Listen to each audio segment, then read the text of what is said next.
Ken Hill Coaching. This time we are at NC Bike for our Crash and Turn series.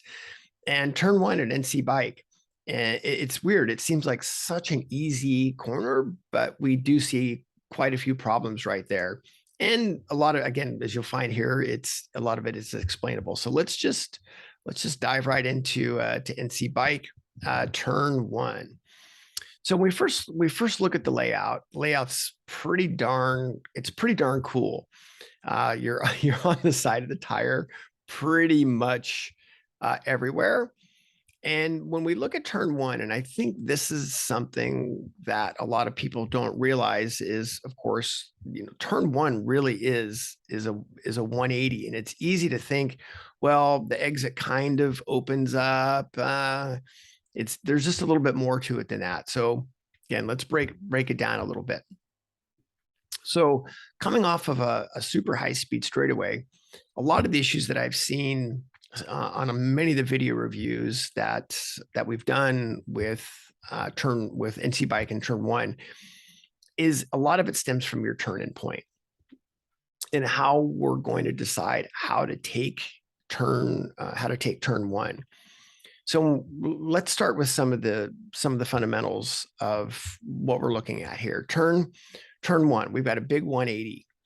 And it's tough because it feels, if you look at it, it feels like the exit opens up a little bit, but we still have to respect this area right in here where it actually tightens up a little bit.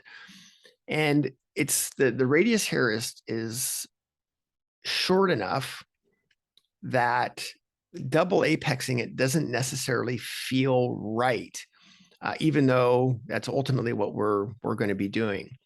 So a lot of the issues that we see here are basically stem from an improper turn-in point.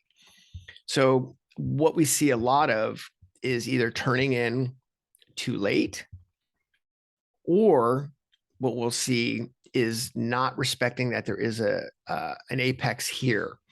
So people are going to come in, riders that come in, and they end up with too much brake pressure, basically too late.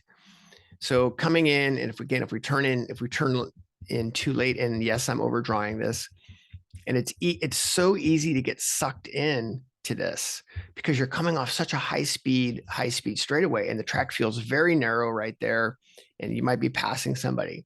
So coming in and you have too much brake pressure down in this area, and where you're really trying to get the bike to turn. So a lot of it is too late of a turn in. That ends up being a problem. Or what ends up happening is you just misjudge how fast you're getting into that corner. And we also see quite a few problems down in this area with too much brake pressure, basically getting in and getting rushed. So how do we fix it? And what's the easiest way to approach it? So the easiest way to approach it is we want to draw it backwards. So where do we want to end up? And again, I think this is in some ways a little bit of a difficult corner because of what happens on the exit, and where do you want to be? And again, all that actually stems from back here. So because the next corner really isn't, it actually opens up quite a bit. We don't really want to use all that track on the exit because coming in low actually puts us wide right where we want to be. So as we exit, you can use the track right there and thinking about where do you want to be. And the part that we want to respect is this area right in here where the bike needs to be slowed and pointed. And that requires you, again, to really respect how your speed in this area.